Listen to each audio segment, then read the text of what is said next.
தொலைக்காட்சியின் பிரதான செய்திகள். முதலில் தலைப்புச் செய்திகள். பொது தேர்தலில் யாழில் இணைந்து களமிறங்கும் சுமந்திரன் ஸ்ரீதரன். தமிழர் தலைநகரில் பௌத்த பிக்குவின் அடாவடி, இன்னலுறும் தமிழ் மக்கள்.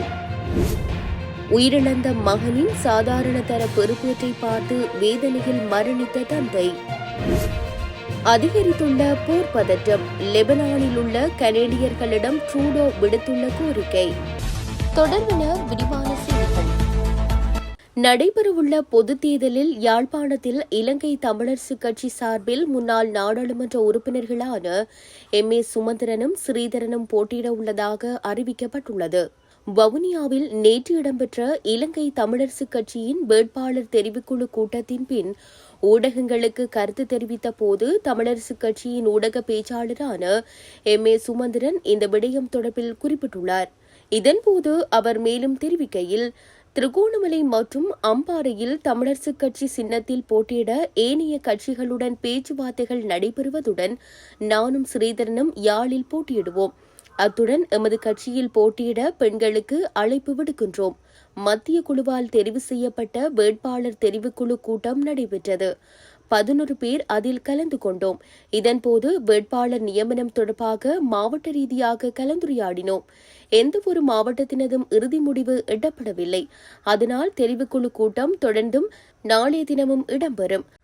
அதன் பின்னரே முடிவு வெளியிடப்படும் என தெரிவித்துள்ளார். திருகோணமலை குச்சவெளி பிரதேச செயலாளர் பிரிவுக்குட்பட்ட பகுதியில் மக்களை விவசாயம் செய்ய விடாமல் பௌத்த பிக்கு ஒருவர் அடாவடித்தனமாக செயற்பட்டு வருவதாக தெரியவந்துள்ளது.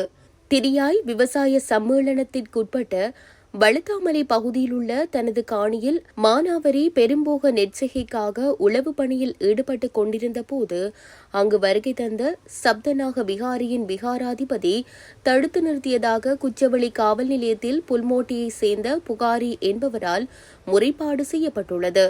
புல்மோட்டியைச் சேர்ந்த புகாரி என்பவர் வளத்தாமலை பகுதியில் உள்ள தனக்கும் தனது தாய்க்கும் சொந்தமான விவசாய காணியில் கடந்த 2020ஆம் ஆண்டு காலப்பகுதியில் இருந்து மானாவரி நெற்செய்கை மேற்கொண்டு வந்துள்ளார்.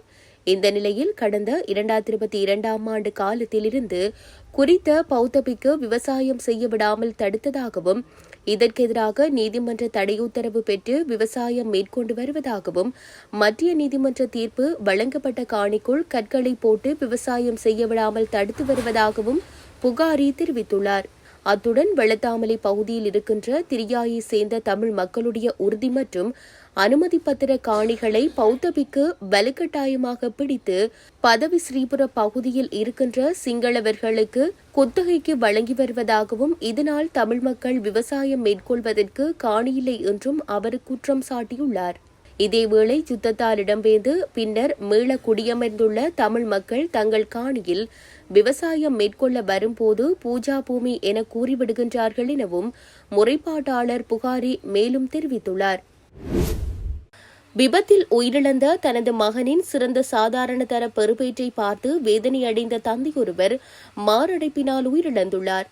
நீர்கொழும்பு பகுதியில் இந்த சம்பவம் இடம்பெற்றுள்ளது. நீர்கொழும்பில் உள்ள அரச பாடசாலை ஒன்றில் கல்வி கற்று வந்த குறித்த மாணவன் சாதாரண தர பரீட்சைக்கு தோற்றியிருந்த நிலையில் பரீட்சைகள் முடிவடைந்து 2 நாட்களின் பின்னர் விபத்தொன்றில் உயிரிழந்துள்ளார். உயிரிழந்த மாணவன் மே மாதம் இரவு கட்டான இட்டகொடெல்லே வீதியில் உறவினர் ஒருவரின் இறுதி சடங்கிற்கு சென்று கொண்டிருந்த நிலையில் கார் ஒன்றில் மோதி சம்பவ இடத்திலேயே உயிரிழந்துள்ளார். அதேவேளை கடந்த 28ஆம் தேதி வெளியான கல்வி பொதுத்தராதர சாதாரண பரீட்சை பெறுபேறுகளின்படி குறித்த மாணவன் அதிசிறந்த பெறுபேறுகளை பெற்றுள்ளார். இதனையடுத்து மகனின் பெறுபேறுகளை அறிந்து வேதனையடைந்த தந்தை திடீரென மாரடைப்பு ஏற்பட்டு நீர்கொழும்பு வைத்தியசாலையில் அனுமதிக்கப்பட்டு பின்னர் உயிரிழந்துள்ளதாக போலீசார் தெரிவித்தனர். உயிரிழந்த தந்தை 53 வயதுடையவர் எனவும் 3 பிள்ளைகளின் தந்தை எனவும் தெரிவிக்கப்படுகிறது.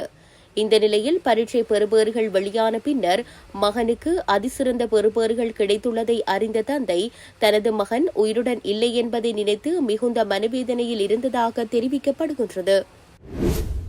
மத்திய கிழக்கில் போர் பதற்றம் அதிகரித்துள்ள நிலையில் லெபனானில் உள்ள கனடா குடியுரிமையாளர்களை சிறப்பு விமானங்களில் விரைவில் பாதுகாப்பாக நாடு திரும்புமாறு பிரதமர் ஜஸ்டின் ட்ரூடோ கேட்டுக் கொண்டுள்ளார். லெபனானில் ஏற்பட்டுள்ள போர் நிலைமை காரணமாக ஏற்கனவே 1000க்கும் மேற்பட்டோர் நாட்டை விட்டு வெளியேறியுள்ளனர்.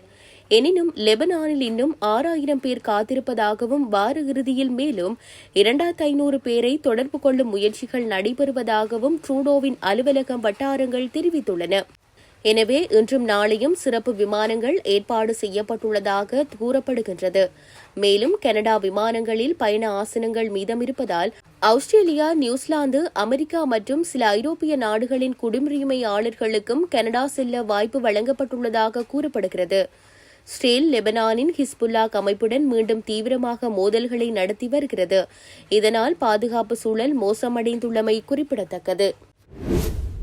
எதிர்வரும் பொதுத் தேர்தலில் ஐக்கிய தேசிய கட்சி தலைமையிலான புதிய கூட்டணியின் தலைவராக முன்னாள் ஜனாதிபதி ரணில் விக்ரமசிங்க செயற்படுவார் என முன்னாள் நாடாளுமன்ற உறுப்பினர் சமன் ரத்னபிரிய தெரிவித்துள்ளார். மேலும் கருத்து தெரிவித்த அவர், புதிய கூட்டணியை உருவாக்கும் நோக்கில் எதிர்க்கட்சியில் உள்ள அரசியல் கட்சிகள் பல்வேறு கலந்துரையாடல்களை மேற்கொண்டு வருகின்றன. இந்த நிலையில் பொதுத் தேர்தலில் எரிவாயு சிலிண்டர் சின்னத்தில் போட்டியிட ஐக்கிய தேசிய கட்சி தீர்மானித்துள்ளது. இதேவேளை எதிர்க்கட்சித் தலைவர் சஜித் பிரேமதாச முன்வைத்த நிபந்தனைகளினால் ஐக்கிய தேசிய கட்சிக்கும் சமூக ஜன பலவேகவிற்கும் இடையிலான பேச்சுவார்த்தைகள் அனைத்தும் முறிவடைந்துள்ளன என்றார். மேலும் ரணில் விக்ரமசிங்க தலைமையிலான ஐக்கிய தேசிய கட்சியும் சஜித் பிரேமதாச ஐக்கிய மக்கள் சக்தியும் இணைவதனை ஐக்கிய தேசிய கட்சியின் முக்கிய தலைவர் ஒருவர் குழப்புவதாக குற்றச்சாட்டுகள் வெளியிடப்பட்டிருந்தன. ஐக்கிய தேசிய கட்சியின் சிரேஷ்ட தலைவர் ஒருவர் இந்த பேச்சுவார்த்தைகளில் இணைந்து கொண்டதன் பின்னரே இணக்கப்பாடு ஏற்படுத்திக் கொள்வதில் சிக்கல்கள் ஏற்பட்டதாக சுட்டிக்காட்டப்படுகிறது. ஐக்கிய மக்கள் சக்தியின் பொதுச் செயலாளர் ரஞ்சித் மத்தும பண்டார மற்றும் ஐக்கிய தேசிய கட்சியின் பிரதி தலைவர் ருவான் விஜயவர்தன தலைமையிலான பேச்சுவார்த்தைகள் சுமூகமாக நடைபெற்றதாக தெரிவிக்கப்பட்டிருந்தது. எனினும் ஐக்கிய தேசிய கட்சியின் உயர்மட்ட தலைவர் ஒருவர் பேச்சுவார்த்தைகளில் இணைந்து கொண்டதன் பின்னர் முரண்பாடு வெளியாகியதாகவும் கூறப்படுகிறது. இத்துடன் செய்திகள் யாவும் நிறைவு பெறுகின்றன. மேலதிக செய்திகளை அறிந்து கொள்வதற்கு www.tamilaram.com எனும் இணையதளத்தை பார்வையிடுங்கள்.